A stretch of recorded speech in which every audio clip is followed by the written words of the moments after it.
In the summer of 1943, over 6,000 tanks clashed in one battle. This is the story of Kursk, the largest tank battle in history. In the summer of 1943, the tide of World War II had dramatically turned. After 4 years of fighting, the Allies had pushed back the Axis powers and were now ready to take the fight directly into Nazi Germany. But before that could happen, there was one last major battle left on the Eastern Front, the Battle of Kursk. After suffering a humiliating defeat at the Battle of Stalingrad, Hitler was eager for a victory to regain his reputation as a brilliant military commander. The German plan, Operation Citadel, called for an all-out assault on the strategically important city of Kursk, which acted as a major supply hub for the Red Army. In order to do this, the Germans would need to punch through over 100 miles of enemy territory, but they believed that if they could achieve a breakthrough, the Soviets would collapse. For their part, the Soviets knew that the German attack was coming but had no idea when or where it would happen. As such, they built up massive defenses all along the front line. In total, they constructed more than 4,000 miles of anti-tank trenches, complete with machine gun nests and artillery positions. And although most of these fortifications were built by hand, there wasn't a single place along the entire front where the Germans could launch an effective surprise attack. With everything in place, the German army prepared to launch their attack. On July 5, 1943, the largest tank force in the history of warfare began to move towards the Soviet lines. It consisted of over 1,000 German tanks, supported by hundreds of assault guns and thousands of infantry. They quickly found, however, that the Russians had anticipated their every move and fierce fighting ensued. All along the front, German tanks thundered towards the Russian trenches, firing their high-powered guns into the earth. Explosions lit up the sky as the first lines of defense were wiped away. But the Soviets had prepared for this. As soon as the German tanks reached their trenches, waves of soldiers poured out, armed with Molotov cocktails and anti-tank weapons. Many of the tanks were hit, but this was only the beginning. As the fighting continued, the Germans split into two groups, one heading north and the other heading south. The northern group made some progress, but the Soviets quickly deployed their secret weapon, the Katyusha. These rocket launchers fired high-powered salvos into the advancing German columns, decimating their numbers. But while the northern group was being decimated, the southern group made significant gains. By the end of the second day, they had advanced almost 40 miles and had taken the city of Soloto Novo. From here, they raced southwards, hoping to reach the city of Kotelniki before the Soviets could react. But they didn't know that the Soviets had already anticipated their every move. As the Germans advanced, they entered a deadly trap. Everywhere they went, they were met with intense fire from hidden machine gun nests and artillery. For 5 days, they fought to break out of the trap, but were repelled again and again.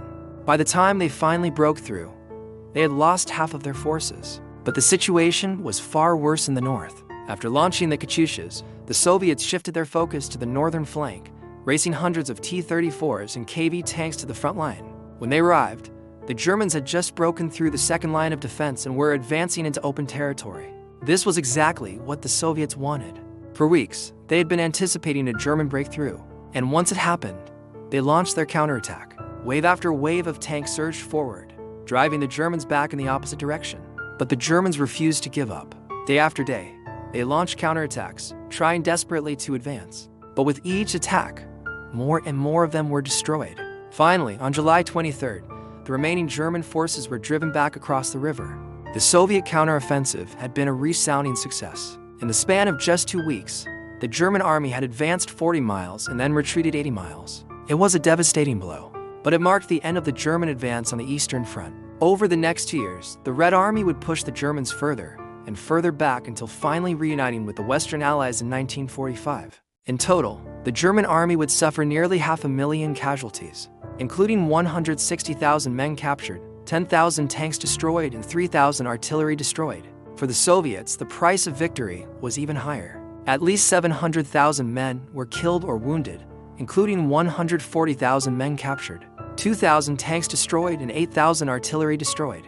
To put these numbers into perspective, the entire French army during World War II consisted of around 1 million men. So in a single battle, the Soviets and Germans suffered casualties equal to an entire national army. It was a truly horrific loss of life, but it was also a testament to the courage and determination of both sides. In the weeks leading up to the battle, the German soldiers were told that it was a fight to the death. If they didn't destroy the Soviets at Kursk, then they would be forced to fight their way back to Berlin. For the Soviets, the battle was a matter of national survival. If they lost, then the Germans would march on Moscow and St. Petersburg. There simply was no room for retreat. So it was that on the summer of 1943, two armies on the brink of extinction clashed in one of the most epic battles in the history of mankind. The German offensive was undoubtedly a bold and ambitious plan. Its ultimate failure can be attributed to a number of factors. First, the massive fortifications built by the Soviets prevented any hope of a surprise attack. Second, the superior firepower of the Soviet artillery caused tremendous casualties. Third, the introduction of the Katyusha rocket launchers decimated the German armor. And fourth, the Soviet Air Force proved to be a constant thorn in the side of the German armor. On the other hand, the Soviet victory was made possible by a number of factors. First, the massive production capacity of the Soviet Union allowed them to replace their losses more easily. Second, the vast experience gained during the Battle of Stalingrad enabled the Soviets to better prepare for the German attack. Third, the Soviet commanders learned from their mistakes in previous battles and coordinated their forces more effectively.